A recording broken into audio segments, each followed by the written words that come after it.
Hello दोस्तों, कैसे हो आप सब। मैं हूं हार्दिक, आप सभी का स्वागत करता हूं आज के सेशन में। आज हम बात करने वाले हैं इंडियन यूनियन बजट 2020-21 के बारे में। दोस्तों, आज का वीडियो शुरू करने से पहले मैं आप सबको बता दूं कि आज की वीडियो की सारी जानकारी डिस्क्रिप्शन विंडो में दी गई है।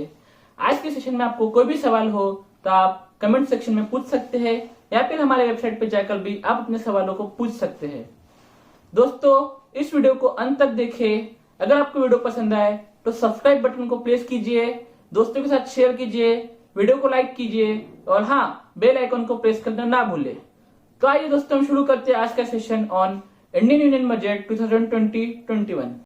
तो आइए दोस्तों, शुरू करते हैं हम आज का session on Indian union budget 2020-21।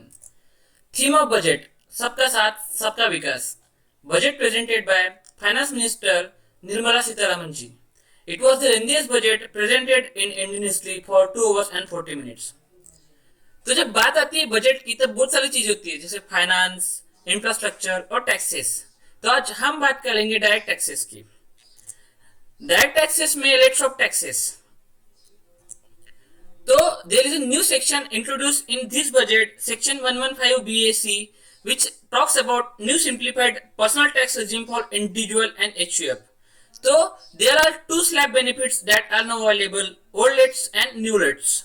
तो दोस्तों, आपके पास ऑप्शन है कि आप एक तो जूना स्लैब रेट का बेनिफिट ले सकते हैं या फिर you can go with the new slab rates. तो हम देखेंगे कि दोनों स्लैब रेट्स क्या है और उनके बेनिफिट्स क्या है। तो सबसे पहले बात करेंगे हम what are the old slabs. तो ओल्ड स्लैब्स आर, अगर आपका इनकम 2,50,000 तक है तो आपको नील टैक्स भरना है। अगर आपका इनकम 2,50,000 से ज्यादा है और 5 लाख तक के है तो you will and up 5% tax. और अगर आपका इनकम 5 लाख से ज्यादा है जो कि 10 लाख तक के है तो आप उस इनकम का 20% टैक्स गवर्नमेंट को देंगे। और अगर आपका इनकम 10 लाख से ज्यादा है तो आप 30% टैक्स गवर्नमेंट को देंगे। ये था old slab benefits and old slab taxes. हम बात करेंगे न्यू स्लैब की। न्यू स्लैब के अंदर बात किया है, अगर आपका इनकम 2.5 लाख के है तो आपको नील टैक्स भरना है। अगर आपका इनकम 2,50,000 से ज्यादा है जो कि 5 लाख तक के है तो आप 5% तक का टैक्स गवर्नमेंट को भरेंगे। अब इंटरेस्टिंग ये देखना है, अगर आपका इनकम 5 लाख से ज्यादा है जो कि 7,50,000 तक के है तो आप गवर्नमेंट को 10% टैक्सेस देंगे। अगर आपका इनकम 7,50,000 से ज्यादा है which is up to 10 lakh तो आप 15% टैक्स गवर्नमेंट को देंगे। अगर आपका इनकम 10 लाख से ज्यादा है विच इज अप टू 12,50,000 तो आप 20% टैक्स गवर्नमेंट को देंगे। अगर आपका इनकम 12,50,000 से ज्यादा है जो कि 15 लाख तक के है तो आप 25% टैक्स भरेंगे। और अगर आपका इनकम 15 लाख से ज्यादा है तो आप 30% टैक्स गवर्नमेंट को देंगे। तो दोस्तों, हमने देखा कि गवर्नमेंट ने नए सेक्शंस के अंदर स्लैब रेट्स कुछ 5, 10, 15, 25, 30 अलग अलग स्लैब रेट और अलग अलग परसेंटेज उसके लिए दिए हैं। पर यह है सिर्फ इंडिविजुअल एंड एचयूएफ के लिए। अगर एक आप रेसिडेंट सीनियर सिटीजन है who is the age of 60 years और more at any time during the previous year तो आपकी लिमिट 3 लाख है। और आप सीनियर सिटीजन है who is the age of 80 years और more at any time during the 5 year तो आपके लिए लिमिट 5 लाख तक है। तो 60 साल तक के व्यक्ति को 3 लाख तक के कोई टैक्स देने की जरूरत नहीं है और 80 साल के व्यक्ति को 5 लाख तक की कोई टैक्स देने की जरूरत नहीं है। और अगर आप नॉन रेसिडेंट सीनियर सिटीजन है तो आपके लिए बेसिक एग्जाम्पशन लिमिट 2.5 लाख की कंटिन्यू रहेगी। तो ये दोस्तों, हमने देखा कि what are the two tax slab rates. तो इसकी कंडीशंस क्या है जो सेक्शन 115 बीएसी गवर्नमेंट ने इंट्रोड्यूस किया है, तो उसके लिए कुछ कंडीशंस और कुछ रेस्ट्रिक्शंस डाली है, हम वन बाय वन देखेंगे। जैसे पहले मैनर फॉर एक्सरसाइजिंग ऑप्शन, तो उसके अंदर 2 ऑप्शंस है, person having business income, person not having business income. तो अगर पर्सन हैविंग बिजनेस इनकम तो you can go with the new slab benefits on or before the due date specified under section 139(1) for furnishing the return of income and such option 1 exercise shall apply to subsequent assessment year। तो आप अपना return भरने के पहले आप option choose कर सकते हैं कि आपको ओल्ड स्लैब के साथ जाना है या आपको न्यू स्लैब के साथ जाना है। लेकिन अगर आपने एक ऑप्शन एक बार एक्सरसाइज किया है और आपका बिजनेस इनकम है तो आपको लाइफ टाइम में एक ही बार चांस मिलेगा कि आप ओल्ड स्लैब से वापस न्यू स्लैब के अंदर शिफ्ट कर सकते हैं। उसके बाद में अगर आपने एक बार न्यू स्लैब के अंदर वापस शिफ्ट किया तो आपको न्यू स्लैब के लिए कभी जाने का मौका नहीं दिया जाएगा। If this is a business income, अगर आपकी बिजनेस में इनकम नहीं है, person having no business income, तो आप हर साल अपना स्लैब बेनिफिट्स चेंज कर सकते हो। You can choose the old slab और the new slab at the time of filing of your return of income under section 139(1). If a person fails to comply with the conditions mentioned, the option shall become invalid in respect of the assessment year relevant to the previous year, and other portions of this act shall apply as if the option has not been exercised for the assessment year. तो दोस्तों हमने देखा कि अगर आपका business income है तो आपको सिर्फ एक ही बार मौका दिया जाएगा नए स्लैब से न्यू ओल्ड स्लैब में आने का, और आपका बिजनेस इनकम नहीं है, salary income, house property income, तो आप हर बार हर साल अपना स्लैब बेनिफिट चेंज कर सकते हैं eight the time of filing of return of income. तो अदर कंडीशंस क्या है, सेक्शन 115 BAC सबसेक्शन 2 जिसके अंदर बोला है to compute income of individual HUF, अगर आपको नए स्लैब के साथ जाना है तो आपको कुछ कंडीशंस फॉलो करने पड़ेंगे। अगर आपको कुछ पाना है तो कुछ खोना पड़ेगा। तो अगर आपको नए स्लैब में जाना है तो आपको कौन कौन सी डिडक्शंस और कौन कौन से एग्जम्पशंस है जो आपको अवेलेबल नहीं रहेंगे, जैसे कि अगर आप सैलरी इनकम है तो section 10 subsection 5 travel concessions, house rent allowances, special allowances के बेनिफिट्स, डेली अलाउंसेस के बेनिफिट्स, ये सब आपको अवेलेबल नहीं रहेंगे। तो अगर आपको नए स्लैब में जाना है तो सेक्शन 10 के जो भी सैलरी के बेनिफिट्स है वो आपको नहीं मिलने वाले।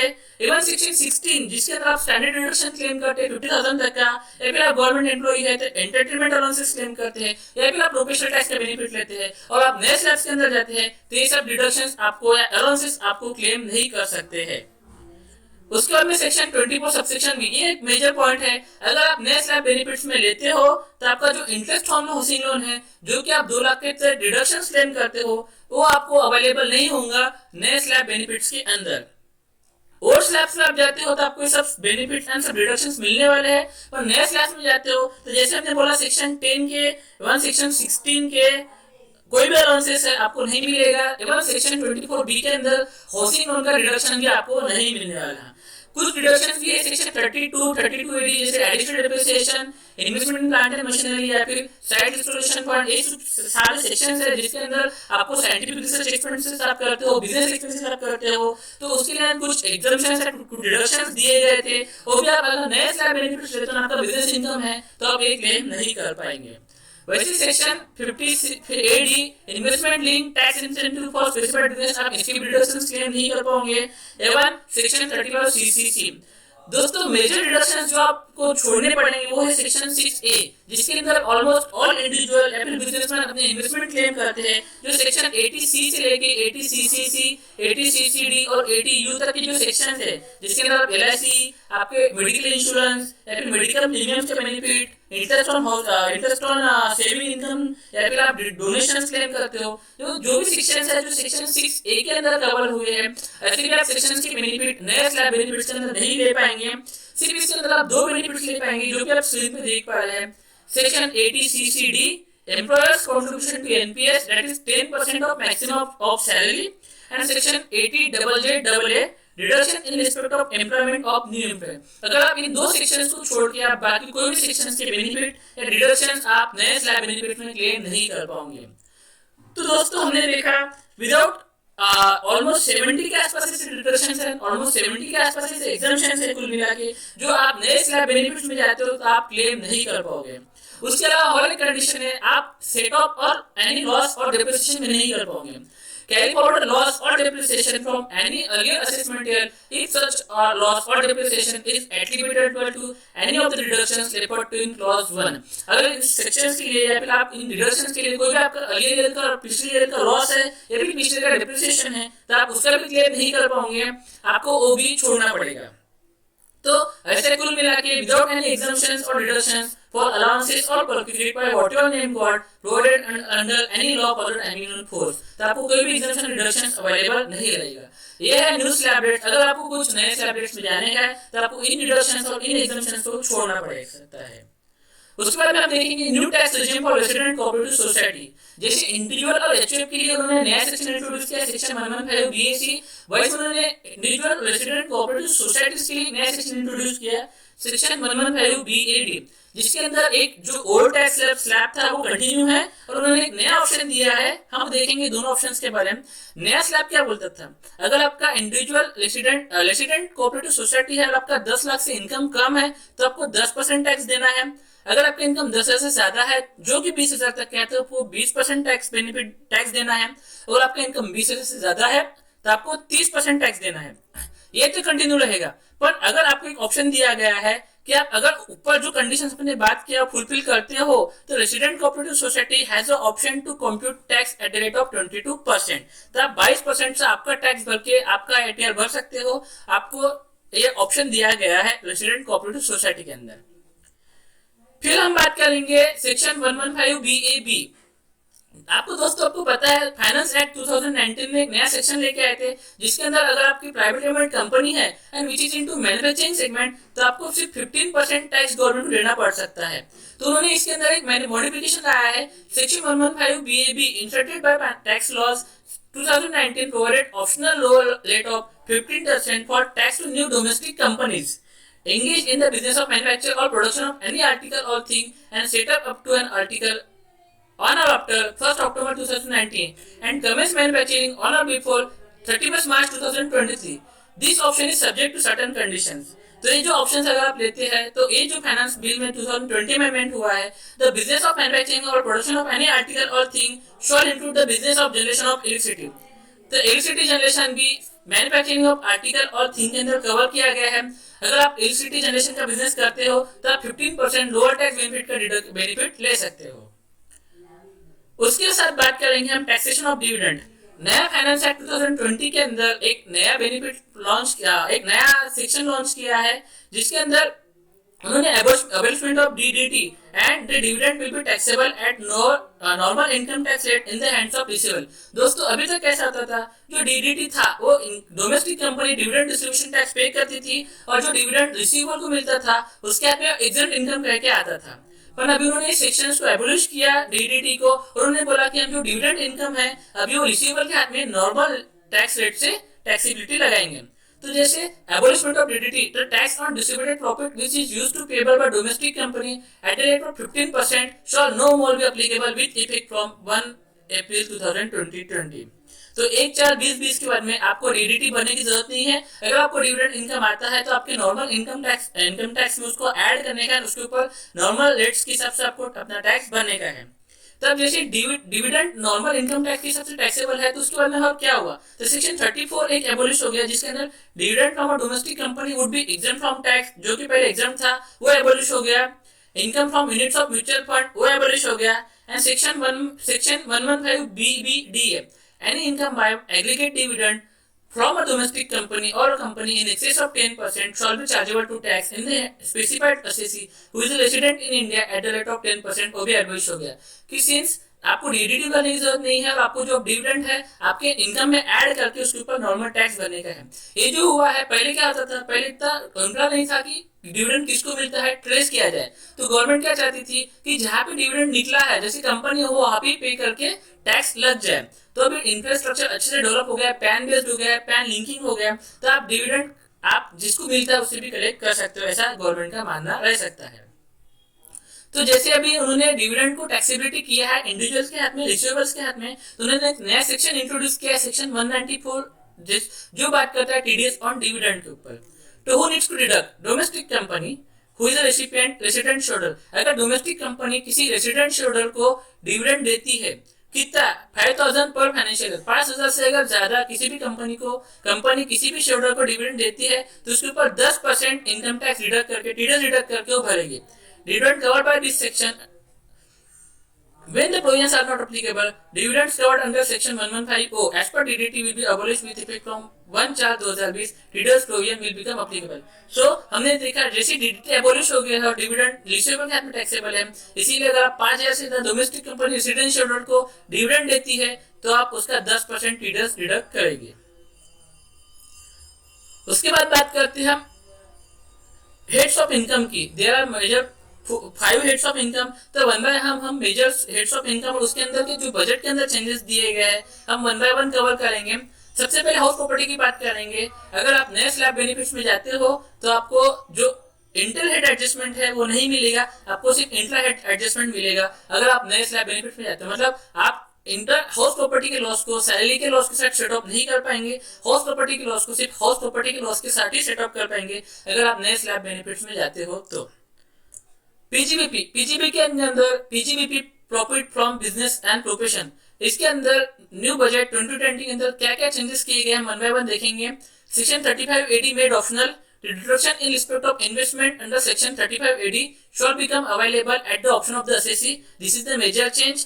उसके बाद में stamp duty value of land and building to be taken as the full value of consideration in respect of the transfer, even if the same are held by the transferor as stock in aid. However, if the stamp duty value is more than 110% of the consideration received or accruing, then such consideration shall be deemed to be the value of consideration. So दोस्तों इसके अंदर बात क्या है, अगर आप real estate का आपका बिजनेस है, आप लैंड एंड बिल्डिंग आप as an stock and trade करके चलते हो और आप किसी लैंड एंड बिल्डिंग को बेच के हो जिसका वैल्यूएशन 10% से स्टैम्प ड्यूटी वैल्यूएशन से 110% से ज्यादा है, स्टैम्प ड्यूटी वैल्यूएशन 110% से ज्यादा आपके सेल्स कंसिडरेशन से, तो हम stamp duty valuation will be considered as the full value of consideration for the purpose of taxability. उसके बाद में दोस्तों एक नया टैक्स ऑडिट के अंदर एक नया चेंज लेके आए हैं, जिसके अंदर एक नया टैक्स ऑडिट एप्लीकेबिलिटी ऐड किया है. वो क्या है हम देखेंगे सेक्शन 44 AB के अंदर. तो वो बात करता है इफ आपका limit turnover limit will be 5 crore in the case of, अगर आपका टर्नओवर 5 करोड़ तक के है और आपने aggregate of all amounts received during the previous in cash does not exceed 5% of the aggregate amount. अगर आपका जो कैश में टर्नओवर है, जितना आपका टर्नओवर है, आपका टोटल रिसीव 5% से ज्यादा नहीं है कैश के अंदर, या फिर aggregate of all amounts paid made during the amount incurred और expenditure in cash during the previous year does not exceed 5% of the state payment. तो दोस्तों हमने देखा कि अगर आपका टर्नओवर 5 करोड़ तक के है और आपका टोटल रिसीव जो एग्रीगेट अमाउंट के 5% ज्यादा नहीं है, या फिर आपका एग्रीगेट पेमेंट जो कि एग्रीगेट टर्नओवर के 5% ज्यादा नहीं है, जो कि कैश में नहीं है, तो आपको टैक्स ऑडिट करने की जरूरत नहीं पड़ सकती है. इन केस ऑफ प्रोफेशनल जो लिमिट है in the previous year exceed 50 lakh वो कंटिन्यू है, और section 44 AD is applicable and income exceed the basic exemption limit, तो वो भी टैक्स ऑडिट की लिमिट एप्लीकेबल है. तो अभी हम देखेंगे कि टैक्स ऑडिट की 3 लिमिट्स इस साल न्यू बजट 2020 के अंदर एप्लीकेबल रहेंगी. जैसे एक तो बिलो 2 करोड़ और 1 crore but showing profit less than 8% और 6% एज द केस में भी, तो आपको सेक्शन 44 AD के हिसाब से टैक्स ऑडिट आएगा. Above 1 crore in normal case in case of LLPs and companies, and above 5 crore with this condition, जो हमने कंडीशन देखी, अगर आपका receipts which is more than 5% in cash, या फिर आपका payment which is more than 5% in cash, तो आपको टैक्स ऑडिट करने की जरूरत पड़ सकती है. उसके बाद हम देखेंगे changes in capital gain. New budget 2020 के अंदर कैपिटल गेन के अंदर क्या चेंजेस किए हैं. तो अगर कैपिटल गेन की बात करेंगे तो capital gain in case of a sale of property at less than government value, capital gain equal to value adapted by stamp duty authority less cost of interest cost of acquisition. तो हमने देखा कि अगर आप कोई property का बेचते हैं और उसका स्टैम्प ड्यूटी वैल्यू आपकी प्रॉपर्टी आपने जिसे बेचा है उससे 110% से ज्यादा है, तो हम स्टैम्प ड्यूटी वैल्यू लेंगे आपका फुल वैल्यू कंसिडरेशन. तो अगर दोस्तों आपका फॉर एग्जांपल आपका प्रॉपर्टी आपने बेचा है 100 रुपीज में और उसका स्टैम्प ड्यूटी वैल्यू आता है 110 से ज्यादा, तो 110 के हम सेल कंसिडरेशन ट्रीट करेंगे और 110 के हिसाब से हम कैपिटल गेन निकालेंगे. उसके बाद में substitution of fair market value for assets acquired before 1/4/2001 for assets acquired before 1/4/2001. So उसके अंदर एक्चुअल कॉस्ट और the fair market value as on 1/4/2001 will be presumed to the cost of acquisition at the option of the SSC. तो section 155 subsection 2 clause B introduce किया है, जिसके अंदर बात किया है अगर आपकी असेट्स 1 अप्रैल 2001 के पहले खरीदी है तो आपके पास ऑप्शन है either you can consider it actual cost, या फिर जो फेयर मार्केट वैल्यू थी वजन 1/4/2001 आप उसको भी आपका कॉस्ट ऑफ एक्विजिशन ट्रीट कर सकते हो. प्रोवाइडेड इसके अंदर एक कंडीशन है, provided that in case of capital asset being land और बिल्डिंग और both the fair market value of such asset on 1/4/2001 shall not exceed the stamp duty value variable applicable of such asset as on 1/4/2001. तो दोस्तों अगर आपने देखा कि अगर आपकी एसेट 1 अप्रैल 2001 के पहले लिए है तो आपके पास ऑप्शन है, तो आप उसको फेयर मार्केट वैल्यू पे ट्रीट कर सकते हो जो कि 1/4/2001 की रहेगी, या फिर आपका एक्चुअल कॉस्ट को आप लेके चल सकते हो.